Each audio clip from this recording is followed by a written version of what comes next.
नमस्कार। आज की तेज़ रफ्तार ज़िंदगी में जब 2 घड़ी सांस लेने की फुर्सत न हो तो ये तो भूल ही जाना चाहिए कि कोई ऐसा भी उपाय है जिससे आप अपनी खोई ऊर्जा को वापस ले सकते हैं। मगर सच जानिए, ऐसे उपाय बहुत हैं और उनमें से एक सबसे कारगर, सबसे प्राचीन उपाय है योग। योग को जैसे ही आप अपनी ज़िंदगी जीने की कला बना लेते हैं तो फिर आप में ऊर्जा का, या यूँ कहिए नई ऊर्जा का एक प्रवाह होता है। आज के इस एपिसोड में हम आपको कुछ ऐसा ही करके दिखाने वाले हैं। हमारी कोशिश है कि इस एपिसोड के ज़रिए हम आपको सिखाएं कि यदि आप बहुत ही ज़्यादा फटीग्ड यानी थके हुए महसूस करते हैं तो आप अपनी ऊर्जा को वापस कैसे लाएं। हमने बहुत सारे आसनों की एक श्रृंखला तैयार की है जिसको अगर आप क्रमबद्ध और उसी समय के अनुसार, यानी अगर कोई 5 मिनट करना है तो 5 मिनट ही करना है, ऐसे अगर आप अभ्यास करते हैं तो आप अपनी दिन भर की खोई ऊर्जा को पुनः प्राप्त कर लेते हैं। ऐसे में आप अगले दिन नई स्फूर्ति के साथ, नई मनस्थिति के साथ अपने काम पर जा सकते हैं और कुछ नया कर सकते हैं। तो चलिए आज रीजुविनेटिंग इस पोजेस की श्रृंखला में हम आपको दिखाते हैं कि कैसे, किस क्रम से और कितने मिनट अगर आप अभ्यास करें तो आप पर कितना फ़ायदा हो सकता है।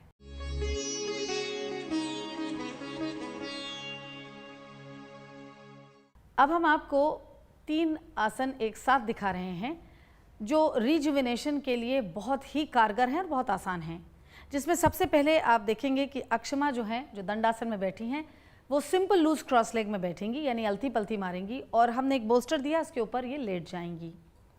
इसके बाद आप देखेंगे कि सुरभि जो हैं वो सुप्त बद्ध कोणासन की तैयारी करेंगी। इससे ठीक पहले एपिसोड में हमने आपको इसके बारे में बताया और उससे पहले भी हम आपको सुप्त बद्ध कोण में कैसे जाते हैं ये बता चुके हैं। तो सुरभि कर रही हैं सुप्त बद्ध कोणासन और ठीक इसी तरीके से एडिटा वीरासन में बैठी हैं और ये वीरासन से सुप्त वीरासन में जाएंगी, जिसके लिए भी इन्होंने एक बोल्स्टर का सपोर्ट लिया है स्पाइन के नीचे और एक ब्लैंकेट है जो हेड सपोर्ट करते हैं। एडिटा अपने हाथ को सर के ऊपर और एल्बोज को पकड़ रही हैं क्रॉस करके और अक्षमा ने अपने दोनों हाथ साइड में किए हैं, सुरभि ने भी दोनों हाथ साइड में किए और ये हाथों की पोजीशन इंटरचेंज भी हो सकती हैं। इसमें जो बहुत इंटरेस्टिंग बात है वो ये कि सुरभि और एडिटा को इसकी आवश्यकता नहीं है, लेकिन अक्षमा ज़रूर 2.5 मिनट बाद अक्षमा को अपने पैर क्रॉस करने होंगे ताकि दोनों तरफ के पैर पे बराबर काम हो सके। मगर जो सबसे ज़्यादा इम्पॉर्टेंट बात है वो ये कि ये बहुत आसान आसन है। आप ऑफिस से थक के आते हैं या दिन भर का बहुत लंबा काम हुआ तो इसमें आपको लेटने को मिल रहा है, लेकिन साथ ही साथ केवल लेटना नहीं हो रहा है, घुटनों के जोड़, उधर आप देख सकते हैं फ्रंटल थाई का एक्सटेंशन, हाथों को ऊपर क्रॉस करने के बाद साइड ट्रंक का एक्सटेंशन, ये सब भी साथ में अपने आप ही हो रहा है। इसके अलावा ऑर्गेनिक लेवल पे कहीं बॉडी ऑर्गेनिक लेवल पर एक्सटेंड हो रही है और ऑर्गन्स को स्पेस मिल रहा है। क्योंकि बोल्स्टर का इस्तेमाल किया गया है तो चेस्ट एलिवेटेड है, ओपन है, फोरहेड रेस्टफुल स्टेट पे है और फोरहेड बैक हेड पे, यानी frontal lobe of the brain is resting over the back lobe of the brain which is a very restful state. इधर आप देखिए सुप्त बद्ध कोणासन में एक्सपेंशन हो रहा है और उसके साथ रिलैक्सेशन हो रहा है। यहाँ ऑर्गेनिक बॉडी को ज़बरदस्त ब्लड सप्लाई मिल रहा है तो इसलिए ऑर्गेनिक बॉडी डीप रिलैक्सेशन में जा रही है, उसको बहुत ज़्यादा न्यूट्रिशन मिल रहा है रिलैक्सेशन का। चेस्ट यहाँ भी ओपन है, फ्रंटल लोब बैक लोब पे रेस्टेड है। चेस्ट क्योंकि हर जगह लिफ्टेड और अप है, तो हार्ट के लिए ये बहुत ही अच्छा उपाय है, क्योंकि हार्ट आप देखिए टुवर्ड्स ग्रेविटी है, टुवर्ड्स मदर अर्थ है, तो ऑलरेडी स्ट्रेन से मुक्त है। उस पे से हमने पेरिकार्डियम को और ओपन करके खोल दिया है, तो ब्लड सर्कुलेशन बहुत ही जेंटल तरीके से हार्ट और हेड की ओर जा रहा है। यहाँ सुखासन में अगर आप देखें तो यहाँ भी पेल्विक गर्डल ओपन हुई, साथ में हिप जॉइंट्स और नीज को भी एक्सरसाइज भी मिल रही है और साथ में सर्कुलेशन भी हो रहा है। तो इस तरीके से आप देख सकते हैं कि इन बहुत ही आसान पॉस्चर्स में बैठने से न केवल फिजिकली बट ऑर्गेनिकली, इमोशनली और साइकोलॉजिकली भी आप रेस्टफुल स्टेट में आते हैं, क्योंकि यहाँ ब्रेन की सिचुएशन ऐसी है। जब आप रिलैक्स करते हैं तो आप सांस पे भी ध्यान देते हैं। ये जितनी भी मुद्राएं जिनमें ये लेटे हैं, जितने भी आसन ये कर रहे हैं, इसमें प्राणायाम भी किया जा सकता है। यानी अगर आप अभ्यासी हैं तो श्वासोच्छ्वास की क्रिया से आप और भी डीप रिलैक्सेशन के मोड में जा सकते हैं। सुप्त बद्धकोणासन में सुरभि है, एडिटा सुप्त वीरासन में है और अक्षमा सुखासन में है, लेकिन ये तीनों सुप्तावस्था में है, यानी सुप्त सुखासन, सुप्त बद्धकोणासन और सुप्त वीरासन। यदि आप बहुत थके हुए हैं तो आप लेटते समय अपनी आंखों को बंद रखिए, चश्मे का उपयोग न करें और हो सके तो लाइट भी अपनी आंखों पर ज़्यादा तेज़ न पड़ने दें। और फिर एक बार 5 मिनट तक विश्राम करने के बाद इस पोज से आप उसी प्रकार जैसे गए थे वैसे ही निकलेंगे। यानी जैसे अक्षमा हैं, ये अपने हाथ सीने पे लाएंगी और अपने अलथी पलथी को खोल देंगी, यानी सिंपल लूज क्रॉस लेग को खोल देंगी, दाईं करवट लेंगी और धीमे से उठ के दंडासन में बैठेंगी। सुरभि अपने दोनों हथेलियों को फर्श पे लगाएंगी, धीमे से आंख खोलेंगी, चिन एंड चेस्ट अप, और ये बद्ध कोण में बैठ के अपनी बेल्ट से मुक्त होंगी और वापस दंडासन में आएंगी। ठीक इसी तरह से एडिटा भी अपने हाथ की हथेली को, पाम्स को फ्लोर पे रखेंगी, चिन एंड चेस्ट अप, और वापस वीरासन में आएंगी, बेल्ट खोल के अपने पैरों को दंडासन में रखेंगे। इस तरह से आप इन आसनों में बहुत ही साइंटिफिकली जाते हैं और उतनी ही साइंटिफिकली वापस आते हैं। अब हम आपको और इसी प्रकार के कुछ आसन दिखाएंगे जो इस श्रृंखला के हिस्से हैं कि आप अपने को रिजुविनेट कैसे करें। तो चलिए हम देखते हैं कुछ और आसन जो इसी श्रृंखला के अभिन्न अंग हैं।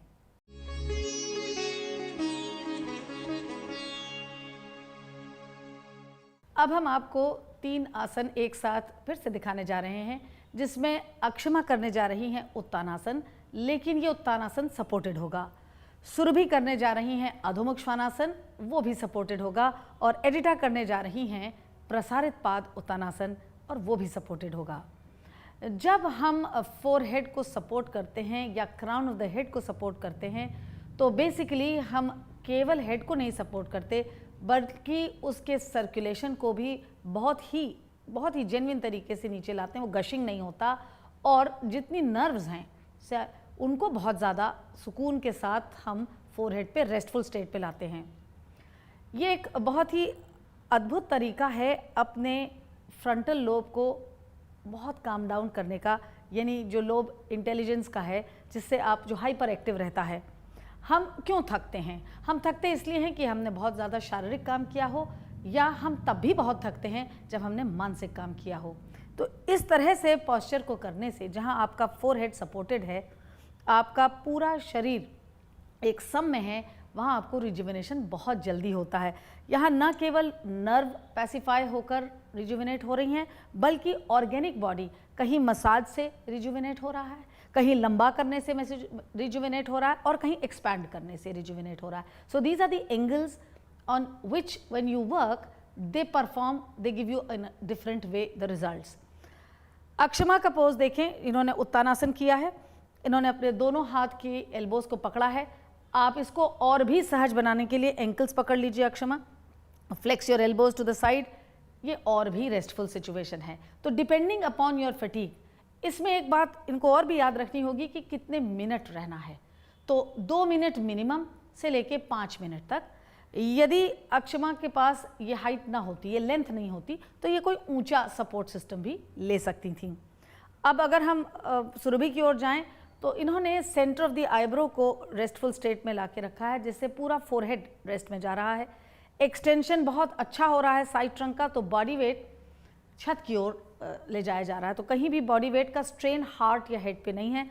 अधोमुख श्वानासन, ये जिसे अंग्रेजी में डॉग पोज कहते हैं, ये दिल के लिए, हार्ट के लिए एक बून है, टांगों की स्ट्रेंथ के लिए एक बून है। तो आप सोचिए कि एक पोज में आप रह रहे हैं जिसमें आपके हार्ट को रिजुवेनेशन मिल रहा है, ब्रेन को रिजुवेनेशन मिल रहा है, लेग्स को रिजुवेनेशन मिल रहा है और लिम्स मजबूत हो रहे हैं। तो ये बहुत ही एक उत्तम प्रकार का पोज अगर आप सपोर्टेड करते हैं। ऐसे ही अब जब एडिटा को देखते हैं तो इसमें हम एक अद्भुत तरह से बॉडी की ओपनिंग कर रहे हैं, ग्रोइंस ओपन कर रहे हैं। अगर आपको बैक एक है वो जा रहा है, क्योंकि सपोर्टेड है और आपको कोई स्ट्रेन नहीं, तो ब्रीदिंग भी इनमें बहुत ही नॉर्मल जाती है। अन्यथा आप अगर पोस्चर में लंबा रहते हैं तो ब्रीदिंग हेवी हो जाती है। ये पोज भी टांगों के लिए बहुत अच्छा है। उसके अलावा जैसे हमने कहा कि crown of the head restful है, तो यानी अगर आपने अपने शीर्ष को ही सम पे रख दिया, उसको ही आपने सुकून दे दिया, तो पूरी बॉडी में उस फटीग जो है उसका समाप्त हो जाता है, उससे पूरे शरीर से थकन दूर हो जाती है। इन पॉस्चर से जब आप निकलते हैं कुछ समय के अंतराल के बाद, तो जो आप फ्रेशनेस महसूस करते हैं उसकी खासियत यह है कि वो केवल फिजिकल लेवल पे नहीं है, वो आपके मेंटल लेवल पे होती है। आप नया कुछ सोच सकते हैं और एक नई ऊर्जा से अपना नया काम शुरू कर सकते हैं। 2 मिनट से 5 मिनट तक इस पे रहने के बाद आप इस पोज से बहुत धीरे से अपनी बॉडी को एक्सटेंड करते हुए वापस आ सकते हैं। तो अक्षमा वापस आती हैं, अपने हाथों को खींचते हुए वापस ताड़ासन में आती हैं। सुरभि हाथ से पीछे चलती हैं, पैरों से आगे बढ़ती हैं और फिर हाथ को तानते हुए उत्तानासन से ताड़ासन में आती हैं। ऐसे ही एडिटा भी अपने हाथ छोड़ती है और वापस कमर पे रखती है, वेस्ट पे रखती हैं और ताड़ासन में आती हैं। इसके बाद हमारे पास कुछ ऐसे पॉस्चर्स भी हैं जिनको किए बगैर ये पूरी सीरीज़ अधूरी होती है। तो चलिए उन्हें भी देखते हैं और सीखते हैं, और इस तरीके से आप अपने थके हुए मन और शरीर को वापस स्फूर्ति और ऊर्जा से भर लेते हैं।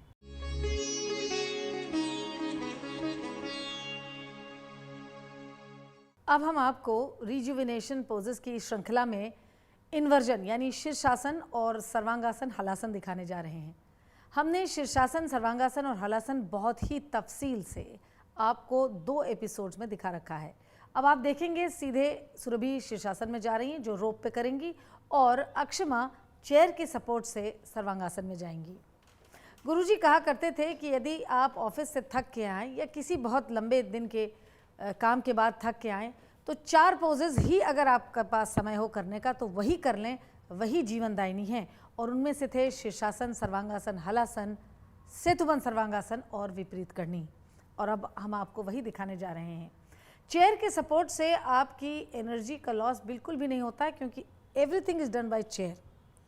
और हम आपको पहले भी बता चुके हैं कि सर्वांगासन मदर ऑफ द आसनास है। तो जैसे माँ आपके थके हुए शरीर को केवल अच्छी निगाह से देखने से ही थकान दूर कर देती है, ऐसे ही इस पोज में जाने मात्र से ही बहुत कुछ तो स्वयं हो जाता है। सर्वांगासन से अक्षमा जो हैं वो हलासन पे जाएंगी, और ये भी सपोर्टेड है। तो इसमें भी आपके बॉडी में किसी भी पार्ट को स्ट्रेन नहीं है, बल्कि आप स्ट्रेट अवे इन्वर्जन्स का फ़ायदा ले रहे हैं। हम पहले भी आपको बता चुके हैं कि ये थायराइड, पैराथायराइड पे कारगर काम करता है, यानी आपके डक्टलेस ग्लैंड के सिस्टम पर ये बहुत अच्छा काम करता है। आप देख सकते हैं कि जो इसमें ब्रेन का कन्फ्यूग्रेशन है, जिस तरह से सर रखा गया है वो वैसा है जैसे एम्ब्रियोनिक कंडीशन में। तो जो भ्रूण है उस वक्त जो सुकून है किसी भी बच्चे के पास, उतना कहीं नहीं होता, क्योंकि आप संसार से दूर हैं। तो यहाँ जो कानों का मूवमेंट है, जो ब्रेन का मूवमेंट है, वो इस तरीके से है, जालंधर बंद की अवस्था है कि वो आपके माइंड को ट्रैंक्विलिटी में तुरंत पहुँचाता है। 5 मिनट इस पे रहने से आपको अद्भुत नई स्फूर्ति का एहसास होता है और आप फिर से तरोताज़ा होकर अपने काम पे जा सकते हैं। इधर जैसे आप देख सकते हैं कि सुरभि जो है वो शीर्षासन पे हैं, रोप शीर्षासन पे। वैसे तो आप इंडिपेंडेंट शीर्षासन अगर अच्छे अभ्यर्थी और कर सकते हैं तो कोई बात ही नहीं, उससे अच्छा तो कुछ हो नहीं सकता। मगर कभी कभी ऐसा होता है कि चाहे आप कितने भी अच्छे अभ्यर्थी क्यों न हों, मगर थकान इतनी है कि आप शरीर से ज़रा भी और ऊर्जा ह्रास करने के मूड में नहीं हैं। तब ऐसे हालात में रोप शीर्षासन में आप जाके अपने को टांग सकते हैं। इसमें आप देख सकते हैं कि हेड में जो ब्लड का सर्कुलेशन है वो टूवर्ड्स ग्रेविटी है, तो ये जितनी भी ब्रेन की सेल्स हैं वो ऑक्सीजनेटेड ब्लड में सोक रहती हैं। तो ये आपकी ब्रेन की सेल्स को रिजुविनेट करता है। तो ये एक अद्भुत इम्प्रोवाइजेशन है, और अगर आप डायरेक्ट जाते हैं तो भी उतना ही लाभ है इसमें। और इन तीनों ही पॉस्चर्स में, यानी कि सर्वांगासन, हलासन और शीर्षासन, इनमें आप कोशिश करिए कि धीरे धीरे 2 मिनट से 5 मिनट तक की अवधि तक आप पोज को होल्ड करके रखें। होल्डिंग से जो बॉडी के डिफरेंट ऑर्गन्स हैं, जो जॉइंट्स हैं, जो सर्कुलेशन है, जो नर्व्स हैं, उन पर एक बहुत गहरा और स्वास्थ्यवर्धक असर पड़ता है। इन पॉस्चर से 5 मिनट के बाद आप धीमे से निकलेंगे। जैसे अक्षमा अपने दोनों पैरों को ले जाएंगी चेयर पे, और सपोर्ट के साथ जब वो कॉन्फिडेंट फील करें तो अपने को स्लाइड करेंगी, और फिर चेयर को थोड़ा पुश करके ये वापस आ जाएंगी और दाईं करवट लेके उतर आएंगी। फिर ये ताड़ासन में खड़ी हो सकती हैं। ऐसे ही सुरभि भी अपनी रस्सी को पकड़ेंगी, पैरों से दीवार को धक्का देंगी और सीधे खड़े होकर फोरहेड को दीवार से टिकाएंगी। जब आप शीर्षासन से उतरते हैं तो स्पेशली जब रोप शीर्षासन से, तो आप फोरहेड को वॉल पे टच करेंगे, और आप देख सकते हैं कि सुरभि ने रोप पकड़ी कि यदि आपके सर्कुलेशन में कोई दिक्कत आए और आपको चक्कर आने लगे तो आप गिरेंगे नहीं। यदि आपने यही पोज इंडिपेंडेंटली किया है तो आप अधोमुख वीरासन या किसी भी फॉरवर्ड बेंड में बैठ के अपने रुधिर के संचार को एक बार पुनः नॉर्मल करेंगे, और तभी आप वापस अपने को ताड़ासन में स्थापित करेंगे। ये ध्यान रहे कि इन्वर्जन के बाद उनसे निकलना उनसे भी ज़्यादा आवश्यक है, और ठीक से निकलना तो बहुत ही सीखने की आवश्यकता है।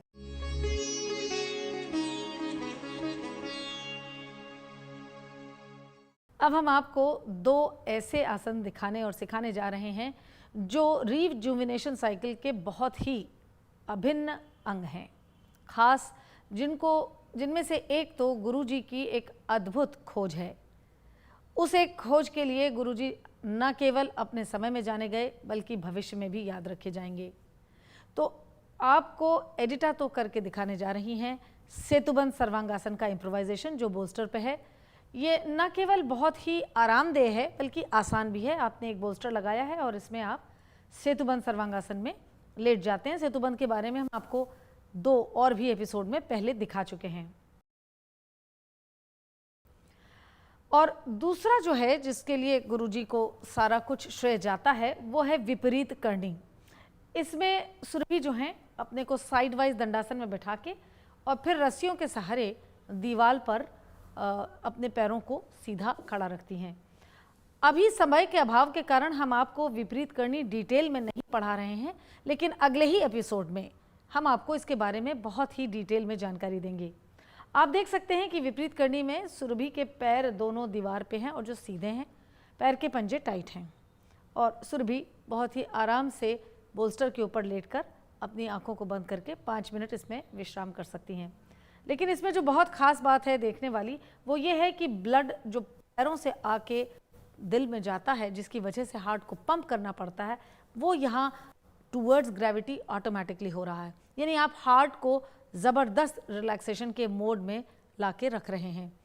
क्योंकि पैर सीधे हैं और टूवर्ड्स ग्रेविटी हैं, तो पैरों से भी थकन बहुत जल्दी और बहुत आसानी से दूर हो जाती है।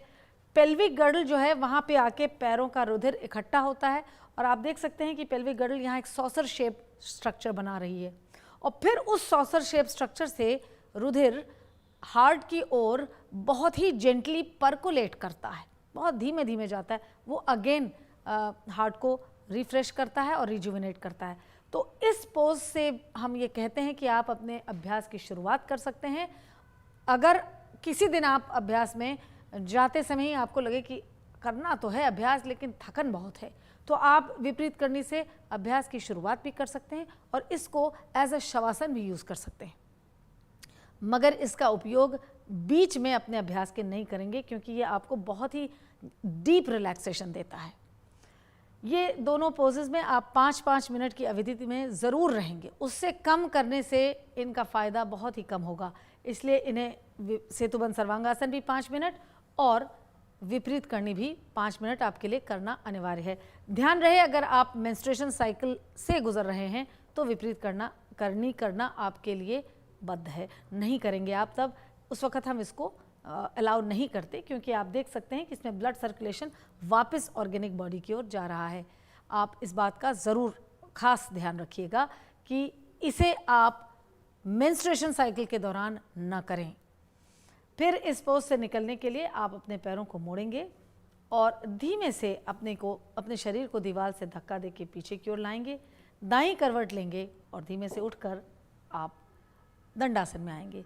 इसी तरीके से एडिटा जो है वो पैर मोड़ेंगी और दो तरीके हैं, या तो सिर की तरफ स्लाइड कर जाएं या दाईं करवट ले लें, मगर सीने को एकदम से उठा के झटके के साथ मत उठिएगा। तो एडिटा सरकती हैं, स्लाइड करती हैं and then she takes a right turn और फिर धीरे से उठ के वो दंडासन में बैठ जाती हैं। एडिटा जब दंडासन में आती हैं तो हमेशा सेतुबंध सर्वांगासन किसी अधोमुख आसन के करने के बाद समाप्त होता है। तो आप सिंपल लूज क्रॉस लेग में जाएंगे और अपनी स्पाइन को खींचते हुए आगे की तरफ ले जाएंगे, अधोमुख स्वस्तिकासन।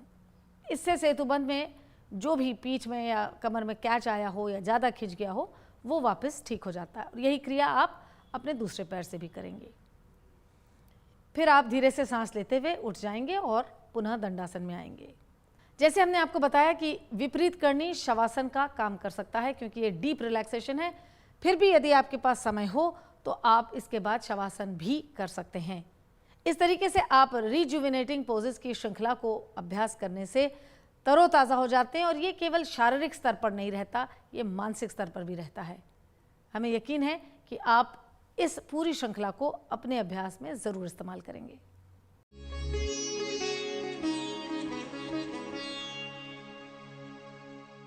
ये इंसान की नादानी है कि वो ये समझ बैठता है कि योग का मतलब है थोड़ी सी एक्सरसाइज जिससे बॉडी फ्लेक्सिबल होती है और आपके रोग दूर होते हैं। सच्चाई तो ये है कि रोग मुक्त होना योग का एक बाय प्रोडक्ट है। हकीकत में योग जो आध्यात्मिक मार्ग है ये आत्मा का परमात्मा से मिलन है और शायद इसीलिए जब मॉडर्न एक्सरसाइज का मोटो है just do it, sweat it, तब वहाँ योग ये सिखाता है just don't do it, do it for the higher goals. आप कुछ भी अपने ऊपर शरीर पे या मन पे जो काम कर रहे हैं वो एक ऊंचे मकसद के लिए, हायर कॉन्शियसनेस के लिए है। इसीलिए हम योग के ज़रिए अपनी ऊर्जा का ह्रास न करते हुए ऊर्जा वापस लेते हैं और उसका उपयोग सदुपयोग में लगाते हैं और आत्म साक्षात्कार की ओर चलते हैं। हमें यकीन है आपको ये हमारा कार्यक्रम ज़रूर बहुत सारी ज्ञानवर्धक बातें समझा रहा होगा। आपसे फिर मुलाकात होगी, तब तक के लिए नमस्कार।